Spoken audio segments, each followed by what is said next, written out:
Hi there, and welcome to my channel.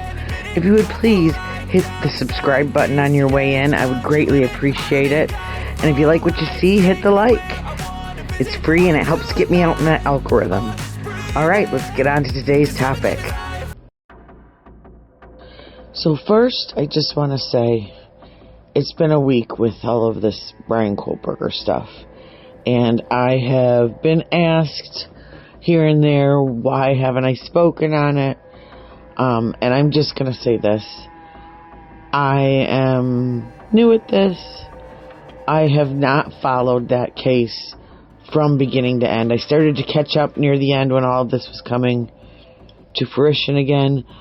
But I don't feel that I know enough or that I have enough experience to speak on this respectfully of the families and the victims that had to go through this. And so I am going to let the people that are good at this and that really know what they're doing handle this case, because it's really sensitive and it's really raw still. And I just want to send prayers out to all of the families, to all of the victims, and leave it at that. And hopefully everyone can find some way of moving on to some normalcy.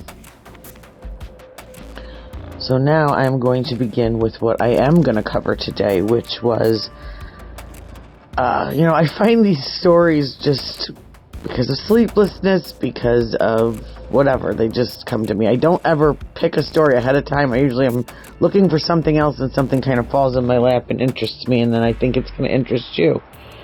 So, first of all, there's all this hubbub talk about about Dexter and the new series coming, or that's already out, I believe, called Resurrection. And this was a really popular television show, and I never got to see it. And all of my friends keep telling me, oh, you've got to see it, it's great, you've got to see it. So I was actually looking that up, and I came upon this story.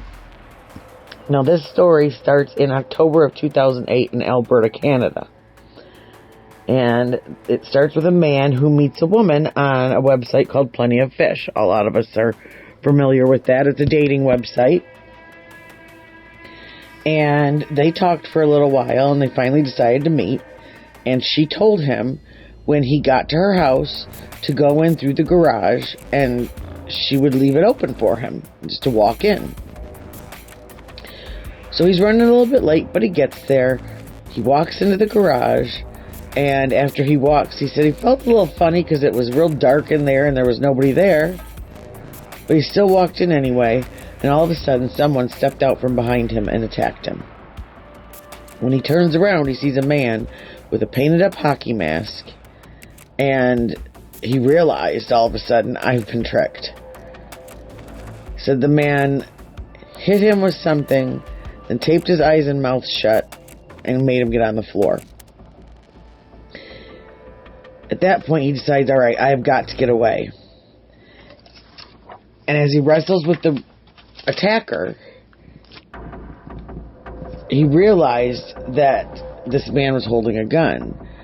But when he started wrestling with him, he realized that this gun was plastic.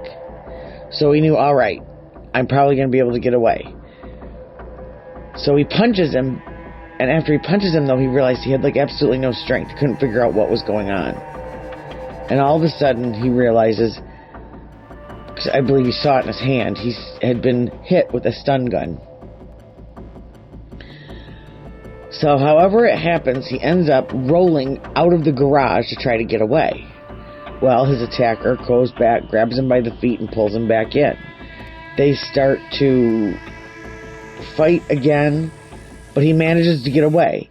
He rolls out, somehow gets in his truck, and takes off. And by the time he got home, the profile was already erased off the Plenty of Fish website. He said he was so embarrassed that he'd been tricked, he kept quiet, believing or convincing himself it was just an attempted mugging. Now, this is a little similar to another story that I covered way back in the beginning of my channel that was about Grindr and someone going on answering an ad on Grindr and never returning. And the perpetrator in that story's name was Mark Latunsky, out of Michigan. So this kind of had kind of similar facts to it, and I recognized that. So anyway, 1 week later, a man named Johnny Alton in the same area would go missing after talking to a woman on another dating website that was similar and made plans to meet up with her. On October 10th, 2008 was the last time he was ever heard from. At this time, family and friends all received an email from him stating that he met a woman, he was in love, and he was going away with her to Costa Rica, and he would see them around Christmas time. His friends were worried. He hadn't shown up for work, which was unlike him. He hadn't called anybody, which was also unlike him. So his friends ended up breaking into his apartment. And when they went in, they found that everything had been left, just like he had left to go to the store or something and come right back. That he was planning on coming back. His passport was gone, or was there. His wallet, dishes were in the sink, laundry was half done. So this prompted them to go to the police and file a missing persons report. Now, this was really smart, and I am going to give you this advice. Is that if you ever are going to meet somebody on a dating website and you don't know them, what Johnny had done was he had sent an email to some friends before he left to go meet this woman on his date. And he had emailed to friends telling them exactly where he was going to meet them. The directions, address, everything. And so police, when they followed the directions in his email, they were led directly to this garage. And it came up as being rented to a 29-year-old man named Mark Twitchell. He was using it to film independent movies. He was married with a daughter, and he cooperated and let police search the garage. It was no big deal to him. They found what looked like blood on the floor, but it was explained away as a prop from a movie. He had volunteered to come down and be interviewed by the police. He was absolutely helpful in every way. And when asked about Johnny, he claimed he didn't know him and continued bragging about his movie career. The latest was a suspense film. It was called House of Cards. And in this movie, a hockey mask-wearing serial killer had lured a man to the garage to take his life. Sound familiar? And he agreed it was kind of a freaky coincidence, was the term he used. But he also agreed to let police go back in the garage and search. After a few days, Mark remembers a detail.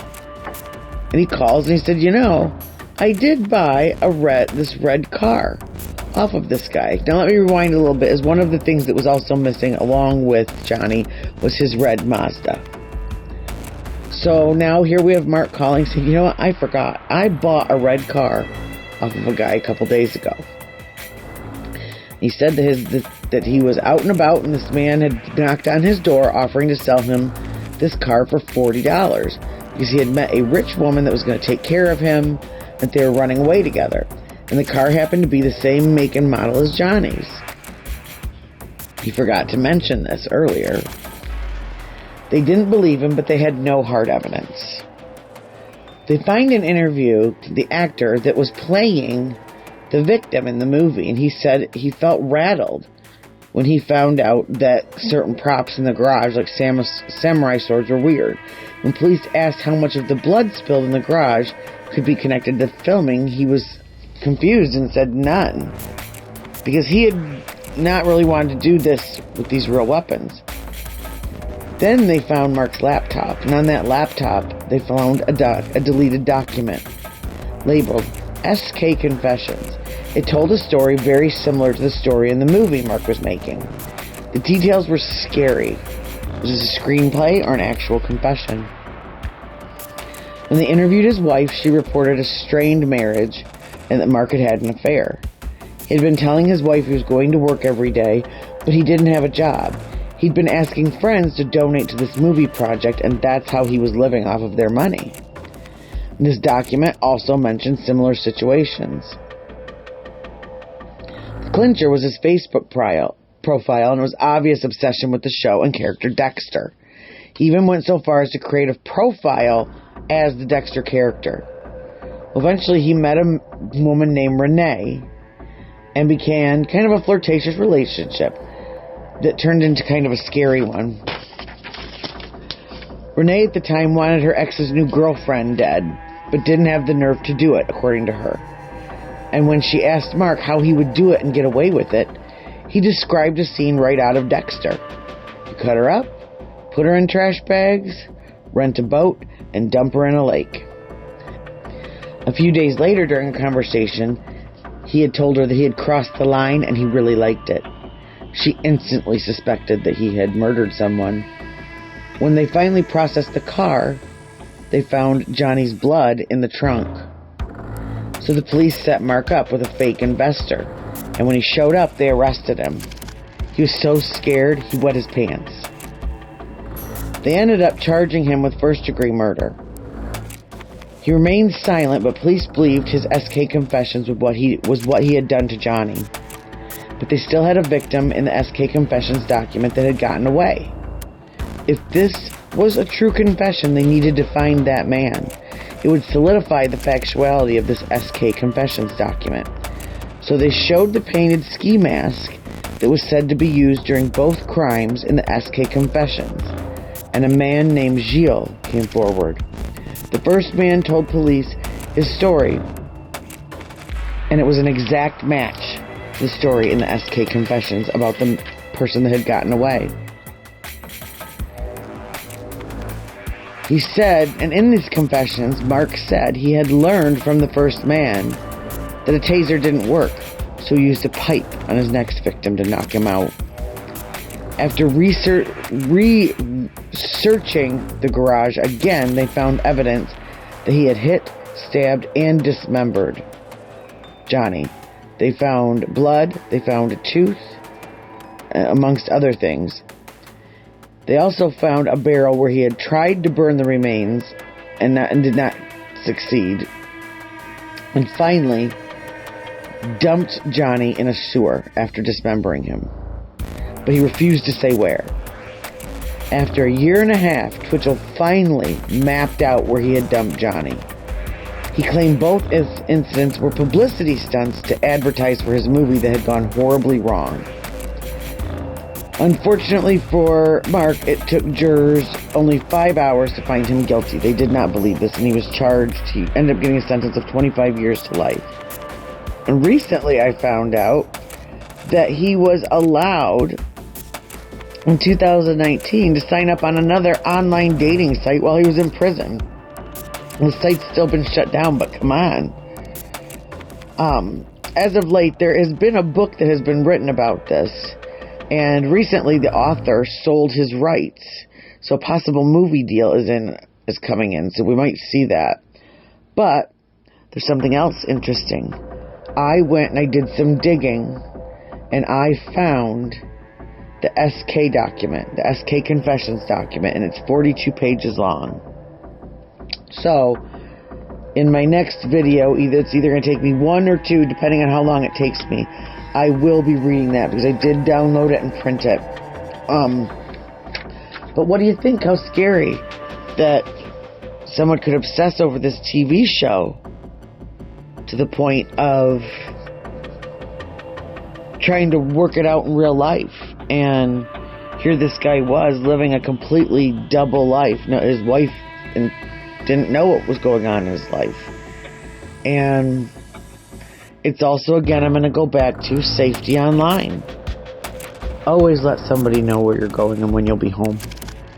So next, we are going to be reading the XK Confessions. And on that note, everybody have a great day, and until next time, Cutsy out.